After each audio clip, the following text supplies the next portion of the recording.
आपके साथ शीरीन और आप देख रहे हैं न्यूज 810। सबसे पहले आपको उन 4 खबरों के बारे में बता देते हैं जिन्हें आगे आप इस बुलेटिन में विस्तार से देखने वाले हैं। पहली खबर, राजा हत्याकांड के आरोपियों को ले जाया जा रहा मेघालय के शिलांग। क्राइम सीन को रिक्रिएट किया जा सकता है।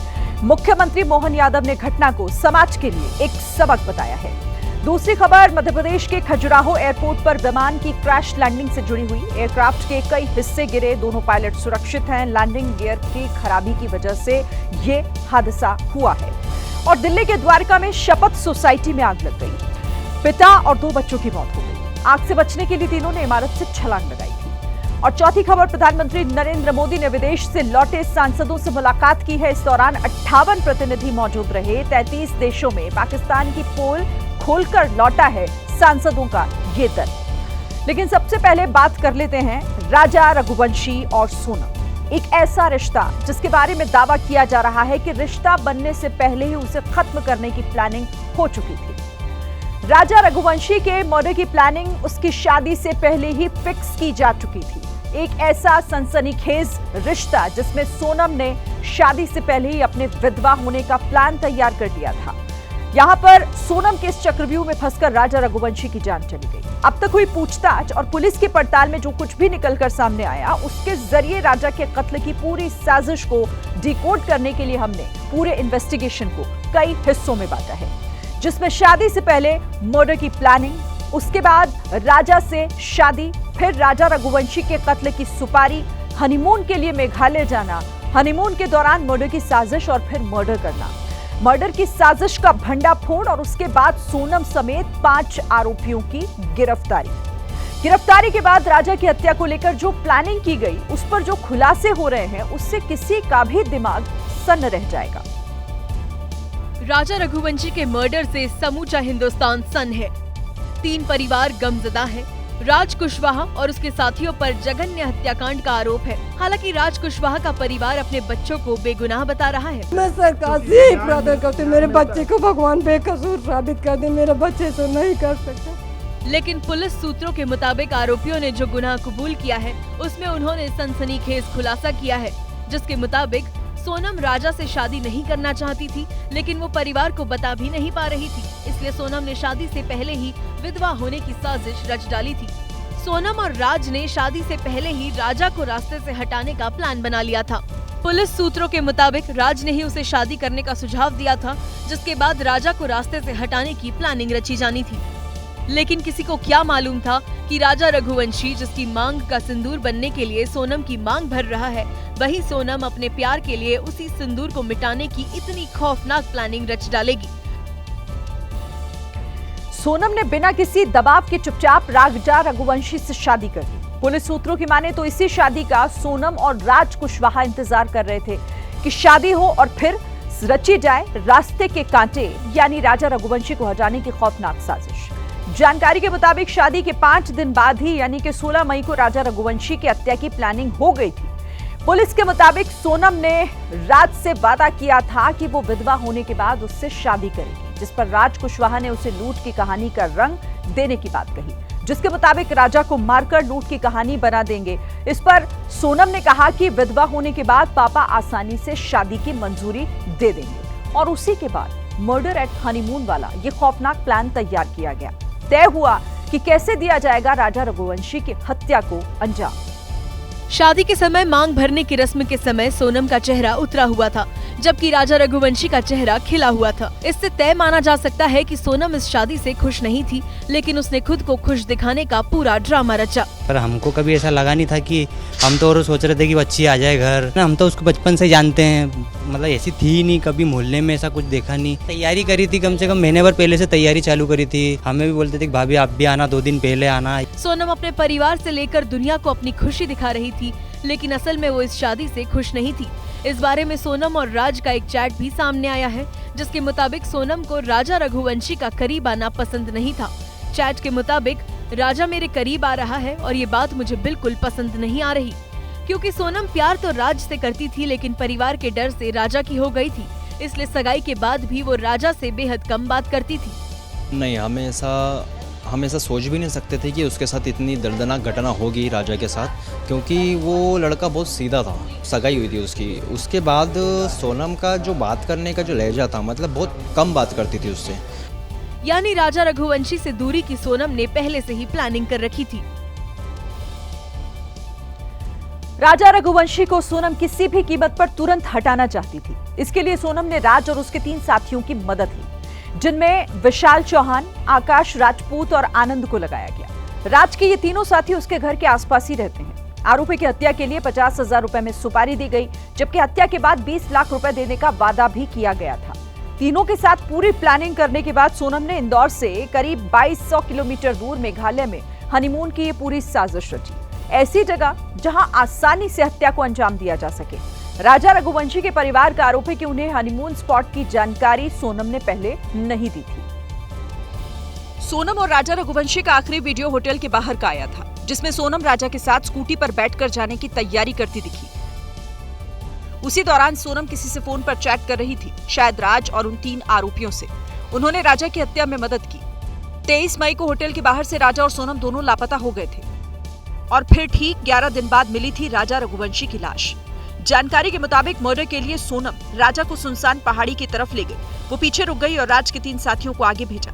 जैसे ही राजा सुनसान जगह पर पहुंचा, सोनम ने कहा, मार दो राजा को। उसके बाद आरोपी विशाल ने राजा के सिर पर कुल्हाड़ी से 2 वार किए।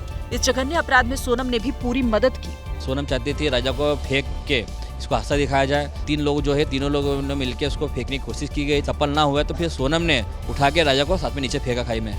इस तरह से एक निर्दोष व्यक्ति को सिर्फ इसीलिए मार दिया गया क्योंकि उसकी बीवी किसी और से प्यार करती थी।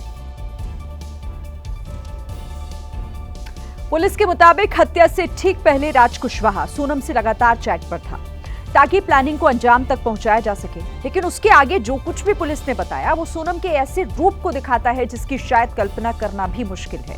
पुलिस के मुताबिक सोनम ने गुवाहाटी रेलवे स्टेशन के पास से पहले ही मर्डर करने वाला वेपन दाव, जिसे आप कुल्हाड़ी भी कह सकते हैं, वो लिया था। उसके बाद सोनम ने जो कुछ किया वो किसी का भी दिल दहला सकता है। वो जगह काफी ऊपर थी, लिहाजा चढ़ते चढ़ते सभी थक गए क्योंकि प्लान ऊंचाई पर ले जाकर मारने का था। पुलिस के मुताबिक आरोपियों ने कबूल किया कि ऊपर चढ़ने के बाद बहुत थक जाने की वजह से उन्होंने राजा की हत्या करने से मना कर दिया था। तब सोनम ने उन्हें 20 लाख रुपए देने का वादा किया। सोनम ने कहा, मार दो, इसे 20 लाख रुपए दूंगी, और उसी समय राजा के पर्स से 15,000 रुपए निकाल कर दिए। पुलिस ने राजा के सिर पर कुल्हाड़ी मारने वाले विशाल के वो खून के सने कपड़े भी बरामद कर लिए हैं जो विशाल ने राजा की हत्या के समय पहने थे। पेंट शर्ट जब्त किए अभी उसी दिन घटना दिनांक को जो कपड़े पहने थे आरोपी ने वही जब्त किए। वही मोबाइल ही सर्च कर रहे हैं, अभी मोबाइल जो यूज कर रहा था वही सर्च कर रहा है। उसके बाद रची गई हत्या के बाद खुद को बचाने की पूरी स्क्रिप्ट जो फेल हो गई। यूपी के शाहजहांपुर में अतिक्रमण हटाने को लेकर सेना बुलानी पड़ गई। लोगों ने आर्मी कैंट की जमीन पर अतिक्रमण कर लिया था। सेना के जवानों के आगे दबंगों की एक नहीं चली।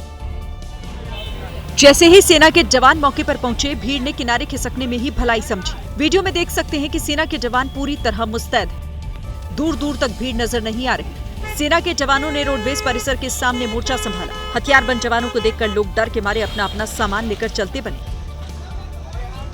इससे पहले जैसे ही जिला प्रशासन की टीम बुलडोजर लेकर अतिक्रमण हटाने पहुंची तो अवैध रूप से कब्जा जमाए लोगों ने विरोध शुरू कर दिया। पुलिस प्रशासन भी उनके आगे बौना साबित हुआ। बाद में सेना के जवान मौके पर पहुंचे और लोगों को मौके से खदेड़ा। सेना की जमीन पर अवैध रूप से अतिक्रमण करने वालों को पहले भी कई बार नोटिस दिया जा चुका था। मध्य प्रदेश के खजुराहो एयरपोर्ट पर एक बड़ा हादसा हो गया, जहां ट्रेनी एयरक्राफ्ट हवाई अड्डे पर ही जाकर गिर गया। राहत की बात यह है कि इस हादसे में प्लेन में सवार दोनों पायलट सुरक्षित हैं। ये उस वक्त का वीडियो है जब ट्रेनी एयरक्राफ्ट क्रैश हो गया। विमान ट्रेनिंग के लिए उड़ा था और इस दौरान तकनीकी दिक्कत की वजह से एयरपोर्ट पर विमान इमरजेंसी लैंडिंग के दौरान क्रैश हो गया। तुरंत मौके पर रेस्क्यू टीम पहुंची और बचाव अभियान शुरू हुआ। शुरुआती जांच के मुताबिक ट्रेनिंग प्लेन का हवा में ही संतुलन बिगड़ा और प्लेन हिचकोले खाने लगा। इमरजेंसी लैंडिंग के लिए एयरपोर्ट ने ग्रीन सिग्नल दे दिया, लेकिन जैसे ही प्लेन ने टच डाउन किया वो एयरपोर्ट के घास वाले हिस्से में चला गया। बताया जा रहा है कि लैंडिंग गियर में खराबी आ गई थी। हरियाणा के कुरुक्षेत्र में बीच सड़क दीवार खड़ी कर देने पर बवाल हो गया। चलती रोड पर बनी दीवार से लोगों को काफी परेशानी हुई। जिसने दीवार खड़ी की वो जमीन उसी शख्स की है। बीच सड़क दीवार करने का वीडियो देखिए। सड़क के उस पार गाड़ियां खड़ी हैं, पुलिस भी खड़ी है। बाइक वाले तो किनारे से निकल जा रहे हैं, लेकिन कार आखिर निकलेगी कैसे? ये सब कुछ हो रहा है हरियाणा स्टेट हाईवे 6 पर, जिसे कुरुक्षेत्र रोड भी कहा जाता है। दरअसल कोर्ट से लगातार 3 बार फैसला अपने हक में आने के बाद भी जब प्रशासन ने कार्रवाई नहीं की, तो अमृतसरी फार्म निवासी बलविंदर सिंह ने मंगलवार सुबह खुद ही अपनी जमीन पर कब्जा कर लिया। जब लंबा जाम लगा तो पुलिस और प्रशासन की टीम आई, लेकिन बलविंदर सिंह कोर्ट के आदेशों का हवाला देकर कब्जा छोड़ने को तैयार नहीं हुए। सड़क की जमीन के मालिक बलविंदर का कहना है कि उनकी जमीन पर बिना मुआवजा दिए ही 2006 में पीडब्ल्यूडी ने सड़क बना दी। पीडब्ल्यूडी के खिलाफ हाईकोर्ट तक केस जीतने के बावजूद प्रशासन उनका हक नहीं दे रहा। उत्तर प्रदेश के मथुरा से लव जिहाद का एक सनसनीखेज मामला निकलकर सामने आया है।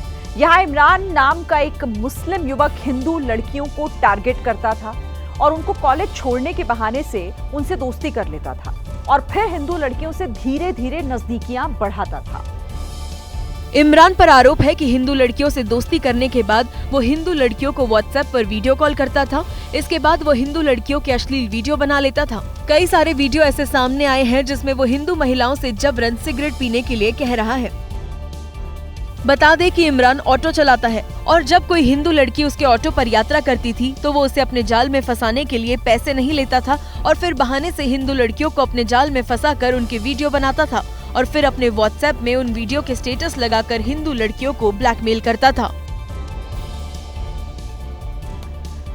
और देखिए, चौंकाने वाली बात इसमें यह है कि इमरान खुलेआम व्हाट्सएप स्टेटस लगाकर ऐलान करता था कि उसका मकसद 50 हिंदू लड़कियों को टारगेट करना है और अभी तक उसका टारगेट आधा ही पूरा हुआ है। इमरान ने इस तरह के कई स्टेटस भी अपने व्हाट्सएप पर लगाए थे जो अब सामने आ रहे हैं।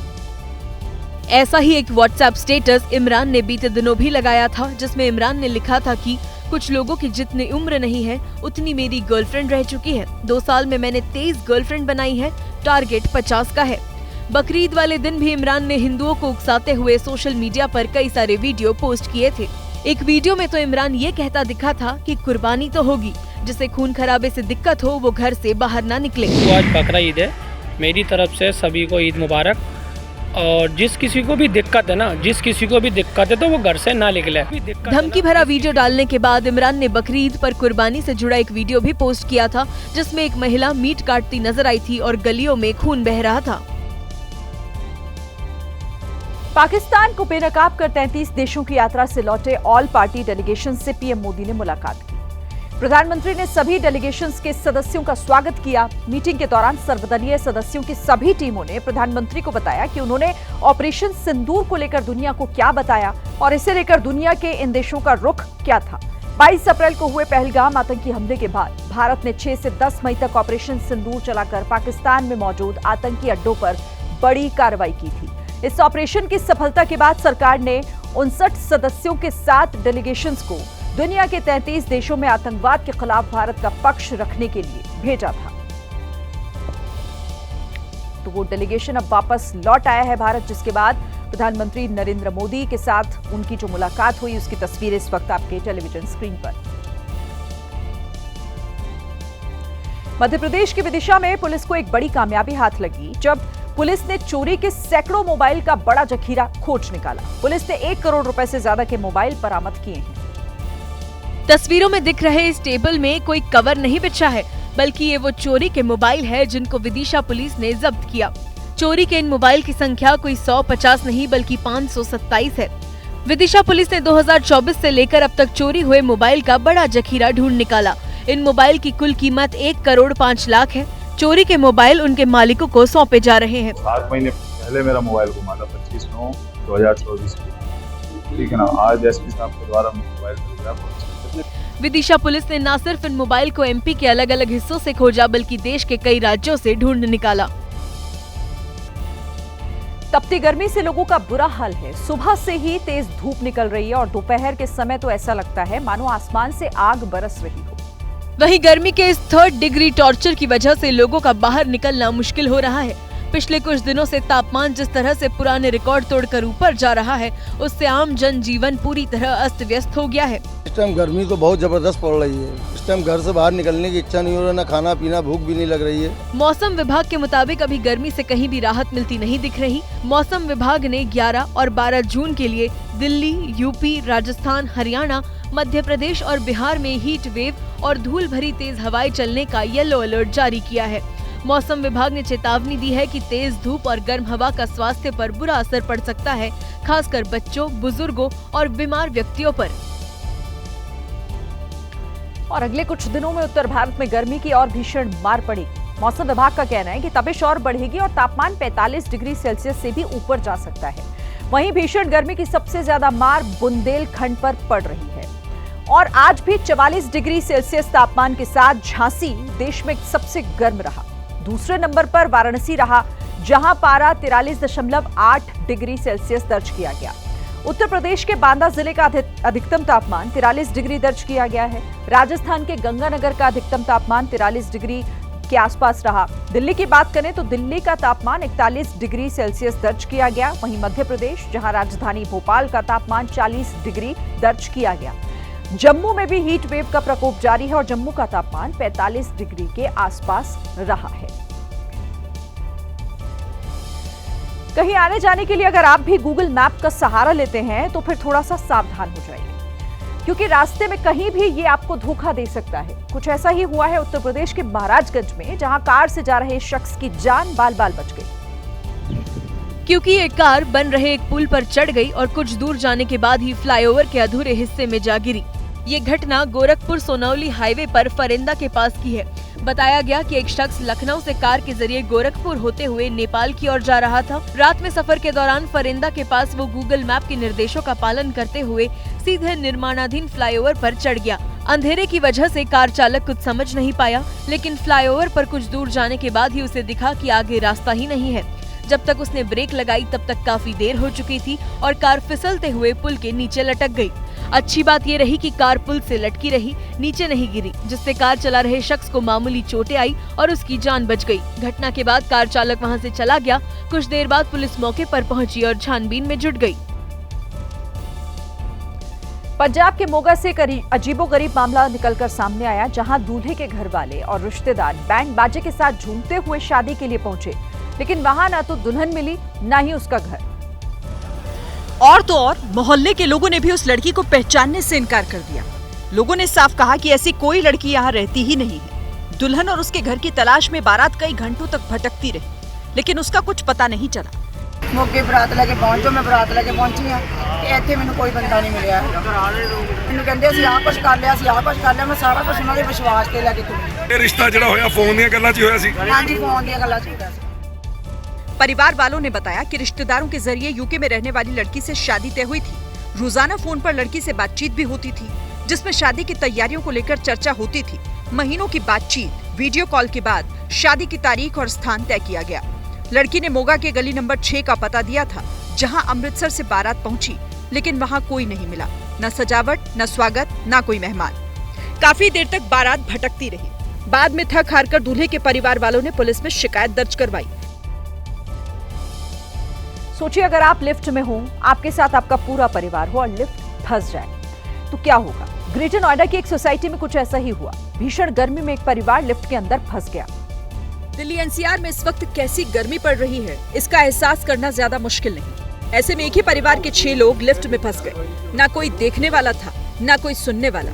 ऐसे में भला हो पुलिस टीम का, जिसने समय पर आकर इनका रेस्क्यू किया। नीचे बैठो, नीचे बैठो, आराम से निकलो, ऐसे निकलो सब लोग। पुलिस के इस जवान ने एक-एक कर सबको बाहर निकाला। आधे घंटे से ज्यादा वक्त तक परिवार मुश्किल में फंसा रहा। असहाय परिवार ने पीसीआर को कॉल की तो फौरन पुलिस की टीम मौके पर पहुंची। पुलिस ने लोहे की रॉड से कड़ी मशक्कत के बाद लिफ्ट को खोला और एक-एक कर लोगों को बाहर निकाला। पसीने से लथपथ परिवार ने अपनी व्यथा बताई। हम लोग करीब आधे घंटे से लिफ्ट में बंद थे, 112 पे खुल गया, मैक्सिमम 5 मिनट, क्योंकि यहाँ से बाहर तक आवाज ही नहीं जा रही थी। घटना ग्रेटर नोएडा के सीनियर सिटीजन परिवार की है। उत्तर प्रदेश के लखनऊ में बीच चौराहे पर एक एसयूवी कार जलने लगी। कार के अंदर बैठे हुए लोगों ने समय रहते बाहर कूदकर अपनी जान बचाई। लेकिन किस्मत अच्छी थी कि कार के अंदर बैठे लोग बाहर आ गए। पीछे से रिकॉर्ड किए गए वीडियो में ये कार आग की लपटों से घिरी दिखी। कुछ देर पहले तक सड़क पर चल रही कार ऐसी जली कि इसका पुर्जा पुर्जा खाक हो गया। कार के अंदर बाहर हर तरफ आग की लपटें दिख रही थी। इस भयानक मंजर को देखने के लिए लखनऊ के IMS चौराहे पर भीड़ भी जमा हुई। भीड़ को कार से दूर रखने के लिए पुलिस भी समय पर पहुंच गई। आग की वजह कार के अंदर हुई शॉर्ट सर्किट को बताया जा रहा है। ठाणे रेल हादसे पर अब सियासत भी तेज हो गई है। रेलवे के अधिकारियों पर लापरवाही का आरोप लगाते हुए राज ठाकरे की पार्टी MNS ने विरोध प्रदर्शन किया है और राज ठाकरे की पार्टी मनसे ने यह विरोध प्रदर्शन गांव देवी मैदान से शुरू किया। बड़ी संख्या में मनसे कार्यकर्ता ठाणे रेलवे स्टेशन की तरफ बढ़ते दिखाई दिए, जहां सोमवार को लोकल ट्रेन से गिरने की वजह से 4 लोगों की मौत हो गई थी। इस प्रदर्शन की अगुवाई ठाणे के मनसे प्रमुख अविनाश जाधव कर रहे थे। मनसे ने मांग उठाई कि बाकी रेलवे बोर्ड की तरह मुंबई रेलवे बोर्ड बने। मुंबई लोकल में भी मेट्रो की तरह ऑटोमेटिक डोर लगे। ट्रेनों की संख्या बढ़ाई जाए जिससे आगे दरवाजे पर लटककर लोग यात्रा ना करें। ठाणे के मनसे प्रमुख अविनाश जाधव ने कहा कि जितने लोग दंगों में नहीं मरते उससे कहीं ज्यादा लोग तो ट्रेन हादसों में हर साल मारे जाते हैं, लेकिन सरकार फिर भी इस तरफ ध्यान नहीं दे रही।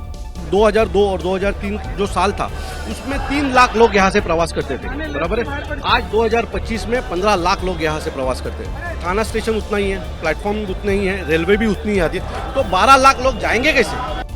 मुंब्रा रेल हादसे के बाद रेलवे ने एक बड़ा फैसला लिया है। जल्द ही मुंबई लोकल की सभी ट्रेनों में ऑटोमेटिक दरवाजे लगाए जाएंगे। वृंदावन में बांके बिहारी मंदिर के कॉरिडोर निर्माण पर घमासान मचा हुआ है।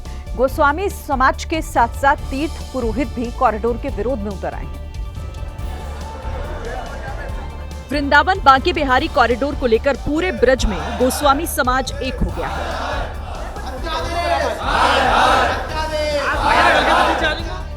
गोस्वामी समाज का कहना है कि सरकार यहाँ की प्राचीन सभ्यता को मिटाना चाहती है। सरकार यहाँ न्यास बनाना चाहती है, यहाँ अधिग्रहण करना चाहती है, यहाँ एक प्राचीन सभ्यता परंपरा जो वृंदावन का जो मूल पहचान है उसको समाप्त करना चाहती है। बांके बिहारी मंदिर में हर रोज हजारों भक्त पहुँचते हैं। सरकार का कहना है कि कॉरिडोर बनने से लोगों को ज्यादा जगह मिलेगी और भक्त आसानी से दर्शन कर सकेंगे। कई बार यहाँ पर विकट स्थितियाँ देखने को मिल जाती हैं, बन जाती है, और यही वजह है कि प्रशासन की तरफ से, सरकार की तरफ से कहा जा रहा है कि कॉरिडोर बनना जो है वो समय की आवश्यकता है। योगी सरकार वृंदावन में कॉरिडोर बनाने जा रही है। कॉरिडोर करीब 5 एकड़ में बनेगा। दिल्ली के द्वारका सेक्टर 13 में एक बहुमंजिला अपार्टमेंट में आग ने जमकर तांडव मचाया। ऊपरी मंजिल पर लगी इस आग में पूरा परिवार फंस गया।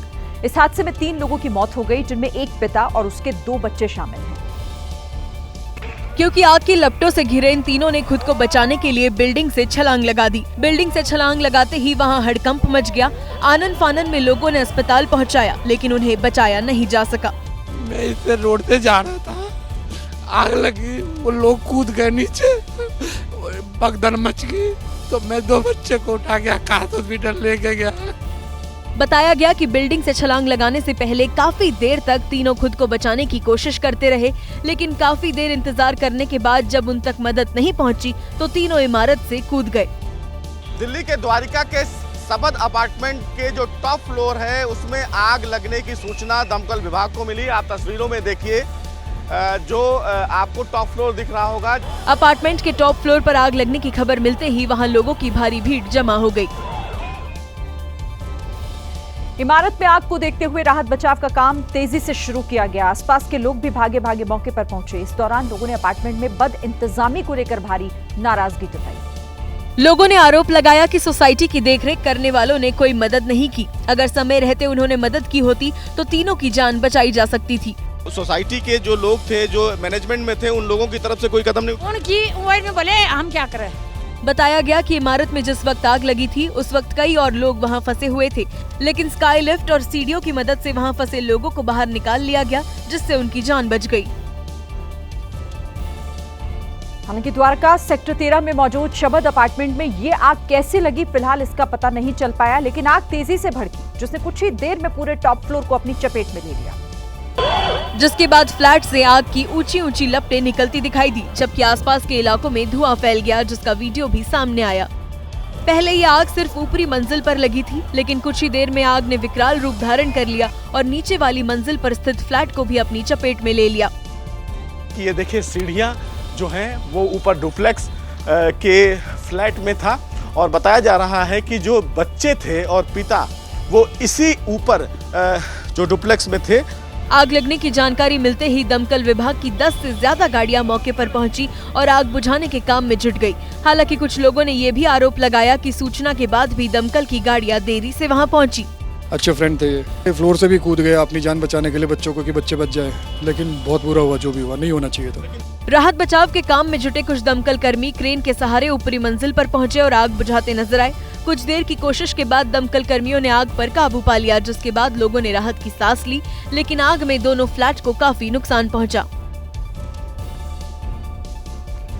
दिल्ली में जैसे जैसे तापमान बढ़ रहा है, वैसे वैसे आग की घटनाएं भी लगातार तेजी से सामने आ रही हैं। इस साल अब तक राजधानी में आग लगने की कई ऐसी घटनाएं सामने आई हैं, जिसमें कुछ लोगों की मौत भी हुई है।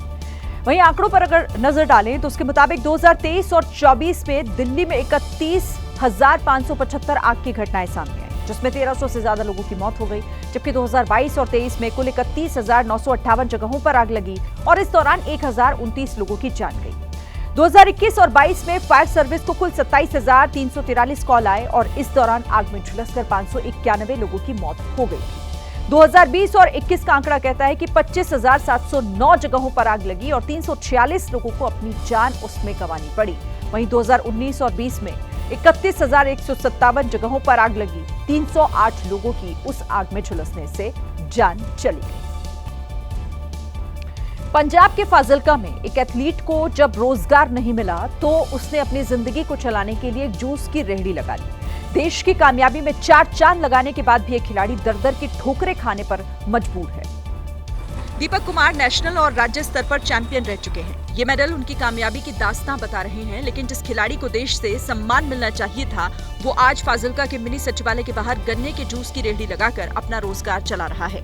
बेरोजगार हैगा सी ते मैं सोचा मैं काम कोई शुरू करा ते मैं कहा मेडल दा मैं की करांगा करे ए मैं तो ही रख लेने आपा। दीपक एथलेटिक्स में 16 मेडल जीत चुके हैं। यही नहीं, लुधियाना, संगरूर, पटियाला समेत कई जिलों में वो 6 बार पहले स्थान पर रहे हैं। दीपक ने कई बार अलग अलग विभागों में नौकरी के लिए आवेदन किया, लेकिन हर जगह से उन्हें निराशा ही हाथ लगी। आखिरकार जब सफलता नहीं मिली तो उन्होंने अपने मेडल जूस की रेहड़ी पर लटका दिए।